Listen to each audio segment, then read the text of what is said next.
Dr. Bertaina, what were your first thoughts when you learned about SIOD? My first thought was that it's a very complex disease to treat. It's a very complex disease because it's a systemic disease which involves different organs.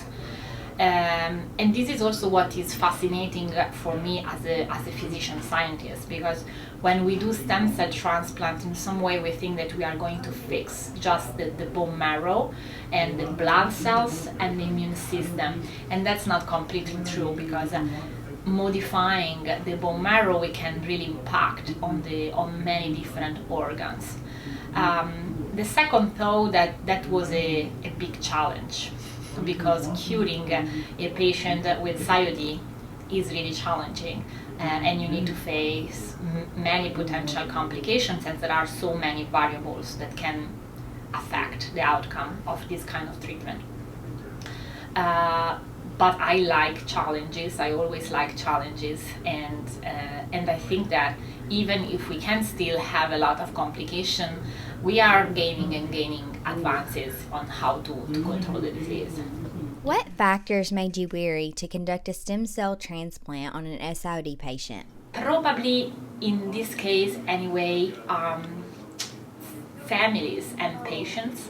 The first SIOD patients I transplanted was in Italy years ago, and this patient was very sick, and he had really a bad life. He was in dialysis since a long time, but beside all these things, he really wanted to live, and the parents really wanted to give him a chance.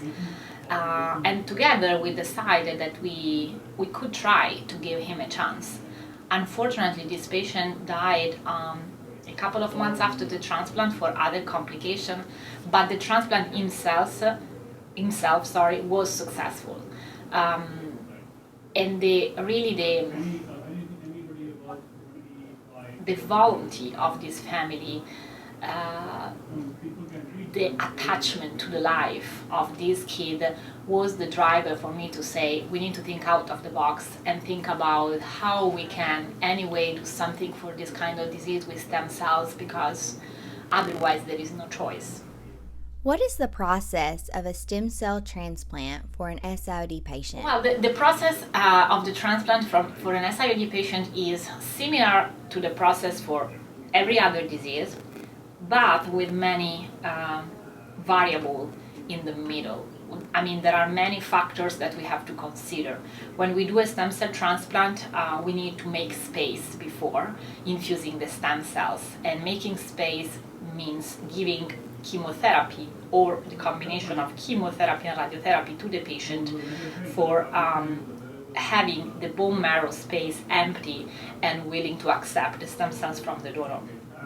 In SIOD patients, we cannot use the common chemotherapy that we employ for other children, because they have a problem related to the DNA.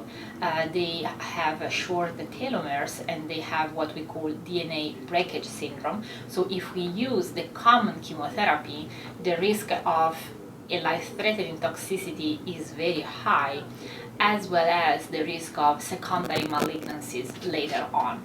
So we need to pick some specific drug and to, let's say, make the magic recipe that can make this space in the bone marrow without negatively impact on the toxicity and on the risk of second cancer. On top of that, these patients very often already have a renal failure that can be already in dialysis or not in dialysis, but anyway their ability to clear the chemotherapy is impaired in comparison with other children. So we need to monitor and making sure that the level of these drugs are not too much or too low, so that we can be in the right window. And if we don't do that, the risk that this chemotherapy is going to kill the stem cells once infused is going to be very high. Okay,